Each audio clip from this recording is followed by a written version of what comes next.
मैं आपको 3-4 छोटी-छोटी कहानियाँ सुना रहा हूँ। ये सारी कहानियाँ सच्ची हैं, 1-1% सच्ची हैं, पर मैं किसी का नाम नहीं लूँगा। जिनकी कहानी है उनका नाम नहीं लूँगा, उनकी प्राइवेसी का मामला है। पर हाँ, सच्ची कहानियाँ हैं। अच्छी बात है कि इन कहानियों के किरदार हम लोग नहीं बने, ईश्वर करे हम कभी ना बने, लेकिन कहानियाँ सच्ची हैं। जब मैं दिल्ली आया था 1990 में, मैं हरियाणा के एक शहर से, भिवानी से दिल्ली आया था पढ़ने के लिए। मेरे ड्रीम कॉलेज में हंसराज भी था, पर मेरा संयुक्त से मेरा एडमिशन जाकिर हुसैन में हुआ। मेरे अंक ठीक थे, यहाँ हो सकता था, पर मैं तो नई दिल्ली स्टेशन पे उतरा, बाहर निकला, पता लगा वहीं एक कॉलेज है, वहीं एडमिशन ले लिया मैंने। तो लोगों ने कहा कि यार कैंपस बड़ा अच्छा होता है। मैंने कहा क्या फ़र्क पड़ता है, कॉलेज कॉलेज होता है, छड्डो, यही छड्डो में सिखाने आया हूँ आप लोगों को। ठीक है, स्टेशन से निकले वहीं कॉलेज है, मैंने घर जाना होगा तो आराम से कॉलेज से निकल जाएंगे, क्या रखा कैंपस में। पर मेरा एक दोस्त जो मेरे साथ ही आया था उसी शहर से, उसने एडमिशन हंसराज कॉलेज में लिया। मैं और वो स्कूल के डिबेटर्स थे। डिबेटिंग में हम लोग स्कूल टाइम से काफ़ी एक्टिव थे। डीयू में आए तो यहाँ भी एक्टिव रहे। डीयू में मैंने करीब 5 साल डिबेटिंग की और मेरा ख्याल है कि लगभग 300-400 डिबेट्स मैंने जीती होंगी डीयू में, कुछ हारी भी होंगी, लेकिन मैंने खूब डिबेट, वो मेरा दरअसल दाना पानी था, रोजी रोटी मेरी वही थी कॉलेज के दिनों में। घर से पैसे मैं लेता नहीं था, मिलते भी नहीं थे, देना क्या था, मतलब ऐसी स्थिति भी नहीं थी उस समय मेरे घर में कि मिल सके। तो डिबेटिंग मेरा रोजगार था, एम्प्लॉयमेंट था, मेरा उससे काम चल जाता था आराम से। उसका भी चल जाता था, वो हंसराज से था, मैं जाकिर हुसैन से था। हम खूब डिबेट्स में मिलते थे। अक्सर ट्रॉफी या तो हम जीतते थे या वो जीतता था, कोई भी जीते रूम पे ही आती थी, क्योंकि हम रूममेट्स थे, एक साथ ही रहते थे।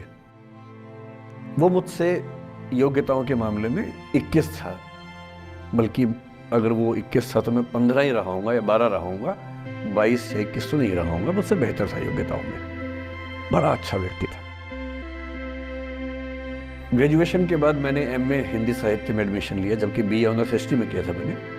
उसने तय किया कि वो कुछ और करेगा, प्रोफेशनल कोर्स करेगा, नौकरी करेगा, तो वो चला गया दिल्ली से। मैं दिल्ली में रहा। फिर मैं एमए के बाद तैयारी करने लगा यूपीएससी की। तब तक मैं यूजीसी जेआरएफ कर चुका था। पहला अटेम्प्ट दिया, प्रीलिम्स हो गया। मेंस मेरा 96 के मेंस की बात कर रहा हूँ, मेंस शुरू होने वाला था, 2 दिन रह गए थे। करीब 10 दिन पहले वो मेरे पास आया हुआ था दिल्ली में, मिलजुल के अच्छे से बात करके गया था। उन दिनों उसका एक प्रेम संबंध कहीं हमारी ही एक मित्र के साथ चल रहा था। हम सब दोस्त थे, तो उनमें से 2 लोगों का आपस में का अफेयर था। मुझे नहीं पता क्या हुआ, लेकिन मेरे मेन एग्जाम से 2 दिन पहले रात को 12 बजे एक फोन आया और ये बताया गया कि मेरे दोस्त ने फंदा लगा के अपनी जीवन लीला समाप्त कर ली है। वो दिल्ली से दूर था कहीं, और जिस व्यक्ति के बारे में मेरी राय ये थी कि उतना जीवट वाला व्यक्ति कोई हो नहीं सकता, जो जिंदगी से हार सकता ही नहीं, जिसके होने से कई लोग हमेशा जीता हुआ महसूस करते हैं, वो चुपचाप एक बंद कमरे में जिंदगी से हार गया। मैं आज तक नहीं समझ पाया कि ऐसा कैसे हुआ। बाद में टटोला, उसके पेरेंट्स से बात हुई, भाई से बात हुई, उन्होंने उसकी याद में एक सोशल वर्क शुरू किया ताकि किसी और बच्चे को ऐसा ना करना पड़े। तो जो हल्का हल्का अनुमान हुआ वो है कि शायद कुछ ऐसा था रिलेशनशिप में जो नहीं संभल पाया था, और रिश्ता टूट ना जाए इसका दबाव बहुत ज्यादा था, और वो दबाव झेल नहीं पाया। इस उम्र में ऐसा फेज आता है, कई बार आता है। ये एक कहानी है, हंसराज कॉलेज से ही जुड़ी है, इसलिए मैंने सोचा कि वहीं से बात शुरू करूं। नाम जैसा कि मैंने कहा मैं नहीं बताऊंगा, तो नाम बताने का मतलब भी नहीं। और वो जिसकी मैं कहानी सुना रहा हूँ, आप लोगों के जन्म से पहले की बात है। आप तो सब 21वीं सदी वाले बच्चे होंगे ना, जेन ज़ी होंगे आप सब लोग, तो ये तो बहुत पुरानी बात है। एक दूसरी कहानी सुनाता हूँ। मैं आपको 2-3 कहानियां सुनाऊंगा, फिर उन सबका सार निकाल लेंगे एक साथ हम लोग। दूसरी कहानी ये है कि जब मेरा सिलेक्शन हो गया 97 में, मतलब 96 अटेम्प्ट में पहली बार में मेरा सिलेक्शन हो गया था, मैं एक्सटेंशन लेके तैयारी कर रहा था और डीयू में मैं पढ़ा भी रहा था उस समय। तब मैं शायद डीएवी कॉलेज में था या अग्रसेन को, मैंने 2 जगह पढ़ा है डीयू में, तो उनमें से किसी कॉलेज में पढ़ा रहा था उस समय में। तो उस समय एक लाइब्रेरी है कैंपस में ही, सेंट्रल रेफरेंस लाइब्रेरी, आप जानते होंगे, CRL बोलते हैं, जो विवेकानंद जी की स्टैच्यू है उसके सामने ही वो लाइब्रेरी है। उस लाइब्रेरी में नीचे सब बैठ के पढ़ते हैं और टॉप फ्लोर पे रिसर्च फ्लोर है जहाँ MPhil PhD वाले बच्चे पढ़ते हैं। मैं उस समय शायद PhD कर रहा था या MPhil खत्म हुई थी, वहीं बैठता था, पढ़ता था रोज। कई दोस्त पढ़ते थे हम लोग वहाँ। हम सुबह 8 बजे लाइब्रेरी खुलते ही वहाँ घुसते थे, रात को 1 बजे निकलते थे लाइब्रेरी बंद होने के समय। तो वहाँ एक छत थी, छत पे छोटी सी कैंटीन थी जहाँ हम लोग जब जब बोर होते थे दिन में 3-4 बार जाके चाय पीते थे। चाय पी ली, बिस्किट खा लिया, थोड़ी गप्पे मार ली, वो सब वहाँ करते थे। तो वहाँ मेरे बहुत सारे दोस्त थे, उनमें से कई लोग अब बहुत सीनियर सिविल सर्वेंट्स हैं, कुछ लोग प्रोफेसर हैं डीयू में। 2 बच्चे थे मुझसे जूनियर, 3-4 साल जूनियर थे, बड़े प्यारे बच्चे थे। मुझे उस समय तक पढ़ाई लिखाई का शौक अच्छा खासा हो गया था, तो वो रोज मेरे साथ बैठते थे केवल बात करने के लिए, किसी मुद्दे पर बहस करनी है तो बहस होती थी, समझते थे। फिर मुझे पता लगा कि वो दोनों रिलेशनशिप में हैं, रिश्ते में हैं, दोनों ने शादी भी कर ली। उनकी योजना डीयू में पढ़ाने की थी या सिविल सर्विस की भी थी, शायद पता नहीं। मेरा इंटरेक्शन बहुत ज़्यादा उसके बाद रहा नहीं उनसे, क्योंकि मैं सर्विस में चला गया था। इतने जिज्ञासु बच्चे थे दोनों, इतने जिज्ञासु कि उनसे मिलकर तबीयत खुश हो जाती थी कि हर चीज जानने का मन करता था उनका, हर विषय पढ़ने का मन करता था। एकदम जीवन से भरे हुए बच्चे, आंखों में चमक ऐसे। फिर दोनों की शादी हुई तो मैं शादी में जा नहीं पाया, क्योंकि मेरा रिश्ता सिर्फ लाइब्रेरी में 1 घंटा गप मारने वाला था, उससे ज्यादा था नहीं रिश्ता उनके साथ। फिर सुनता रहता था कि मैं सब बढ़िया चल रहे, पढ़ाई कर रहे हैं, तैयारी कर रहे हैं। इंटरकास्ट मैरिज की उन लोगों ने, खूब हंगामा हुआ, दोनों घर में तलवारें खींच गई, किसी तरह से तलवारें संभाली गई, मैनेज हुआ, दोनों साथ रहने लगे। और फिर 3-4 साल के बाद एक दिन मैंने खबर सुनी कि उस बच्ची ने फंदा लगा के जीवन लीला समाप्त कर ली। ये बात भी दिल्ली विश्वविद्यालय की, ये उस दौर के सब लोग इस कहानी को जानते हैं। मेरे ख्याल से दोनों कहानी आपके प्रिंसिपल मैडम जानती होंगी, नहीं ध्यान कर पाएंगे तो मैं उनको जैसे नाम बोलूंगा अकेले में वो तुरंत समझ जाएंगे मैं किसकी बात कर रहा हूँ। मैं आज तक नहीं समझ पाया कि ऐसा क्या हुआ होगा। तो बाद में अनुमान जो हुआ वो ये, इंटरकास्ट मैरिज, परिवार का दबाव, समाज का दबाव, आपस के दबाव, टॉक्सिक रिलेशनशिप, अंत में उस दबाव को न झेल पाना और जीवन समाप्त कर देना, ये हुआ। ये 2 घटनाएं हैं। एक तीसरी घटना ये है कि दिल्ली में आज से 25 साल पहले एक घटना घटी। आप लोग तो बस पैदा हुए होंगे, घुटनों में चल रहे होंगे, या उससे 5-7 साल पहले की बात रही होगी। ये घटना दिल्ली के सब सीनियर लोग जानते हैं, जिनकी उम्र 35-40 साल है वो सब जानते हैं इस घटना को। मोबाइल फोन में वीडियो नया नया आया था उस समय। अब तो आपके हर फोन में वीडियो है, अब तो सामने भी है, ताकि आप वैसा वाला मुंह बना के सेल्फी खिंचवा सके। पाउट बोलते हैं ना, मैं उसको देसी भाषा में सूअर जैसा मुंह बोलता हूँ, और वैसा ही बनता भी है, क्यूट क्यूट सा सूअर जैसा मुंह बना के लोग सेल्फी खिंचवाते हैं, उसको बोलते हैं पाउट। तब तो कैमरा फोन में पहली बार आया था, तब लोग अभ्यस्त नहीं थे। अब जैसे आप लोग कितने अभ्यस्त होंगे, हम भी होने लग गए। अब हम किसी से बात करते हैं तो हम ये एज्यूम करके चलते हैं कि उसने फोन में कुछ ना कुछ ऑन कर रखा होगा, या तो आवाज रिकॉर्ड करेगा या वीडियो बनाएगा। तुम कितने केयरफुल होकर बोलते हैं, कितने कॉन्शियस रहते हैं।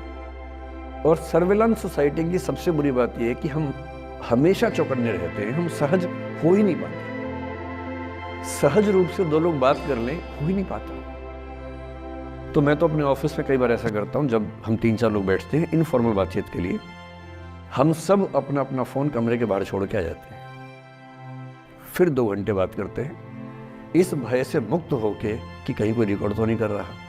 ये हालत है आज की। उस जमाने में तो फोन थे। मोबाइल फोन आया था भारत में लगभग 1995 के आसपास पहली बार। बड़ा महंगा था, 16 रुपए प्रति मिनट इनकमिंग, 16 रुपए प्रति मिनट आउटगोइंग, ये रेट थे उस समय। और फोन वो थे जिनसे आप कील भी ठोक सकते हैं, वैसे वाले फोन थे, बटन वाले फोन थे। नोकिया एक कंपनी थी, उसके फोन हुआ करते थे। उसके 4-5 साल के बाद क्या हुआ, पहली बार किसी कंपनी ने फोन में कैमरा लगा दिया। ये बात उस समय के लोग नहीं समझते थे। जब भी नई तकनीक आती है उसको समझने में टाइम लगता है। जो पहले समझते हैं फायदा उठा लेते हैं, जो थोड़ा लेट समझते हैं वो उसका नुकसान उठाते हैं। उस समय दिल्ली के एक प्रसिद्ध स्कूल में 11वीं-12वीं क्लास के 2 बच्चों में आपस में कोई रिलेशनशिप रही होगी। वो दोनों किसी ऐसी सिचुएशन में थे जो सिचुएशन बहुत ही प्राइवेट किस्म की थी, बहुत निजी किस्म की थी, जिसको पब्लिक नहीं कर सकते। कुछ फिजिकल रिलेशनशिप जैसा मामला था।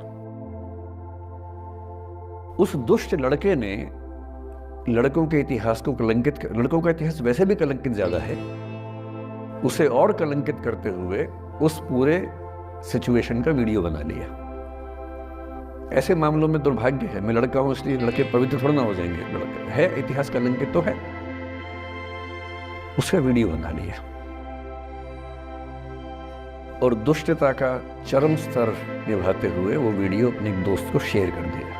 ये कहे कि किसी और को दिखाना मत। जैसा कि होता है अफवाहों की दुनिया में, हर अफवाह एक व्यक्ति एक को ही बताता है, ये कह के किसी और को मत बताना, और अगला व्यक्ति भी अगले को यही कह के बोलता है किसी और को मत बताना। और इस तरह से पूरे शहर को खबर होती है और सबको लगता है कि सिर्फ मुझे पता है। वो वीडियो फैल गया। नए नए फोन आए थे, पर वो फोन कम लोगों के पास थे, कैमरे वाले फोन।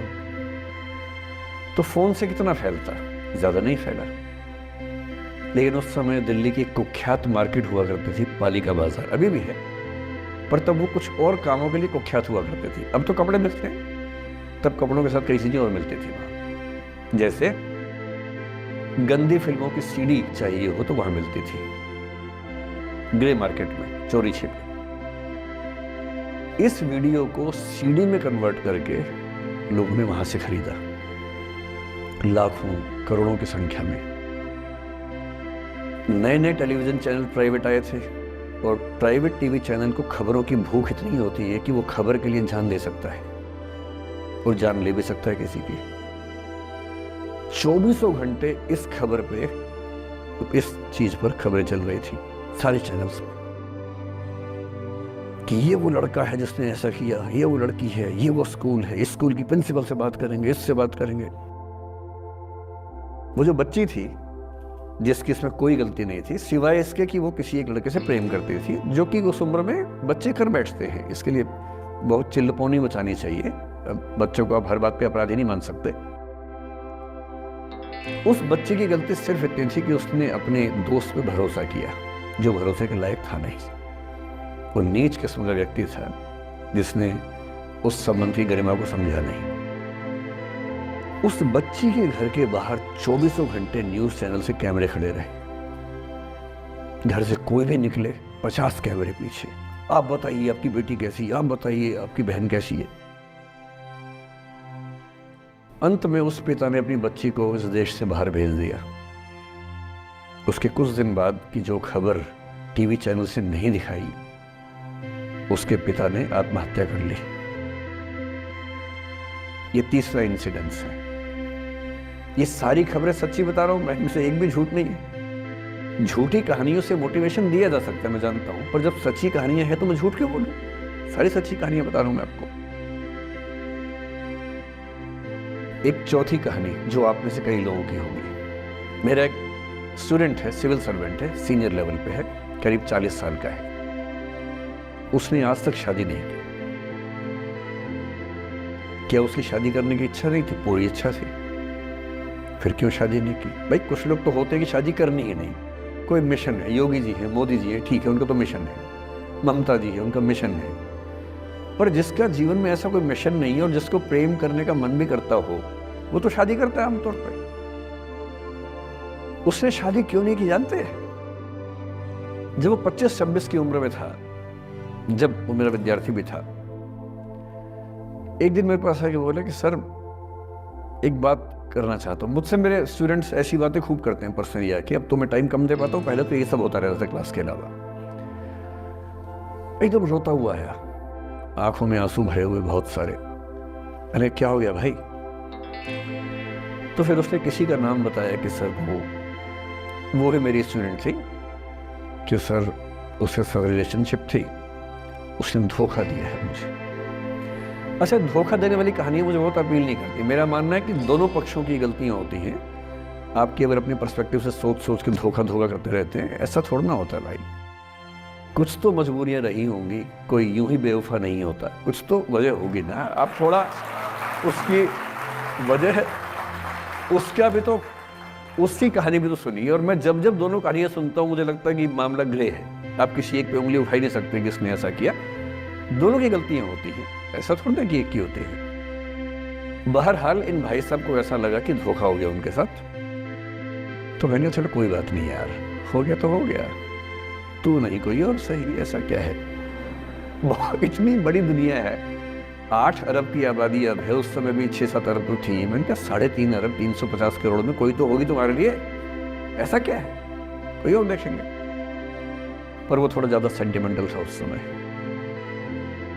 धीरे धीरे पता नहीं उसके मन में क्या बैठ गया, उसके मन में ये बैठा कि दुनिया की सारी लड़कियां धोखेबाज होती हैं। ऐसे मूर्खों की कमी नहीं है दुनिया में, ऐसे बहुत मूर्ख हैं।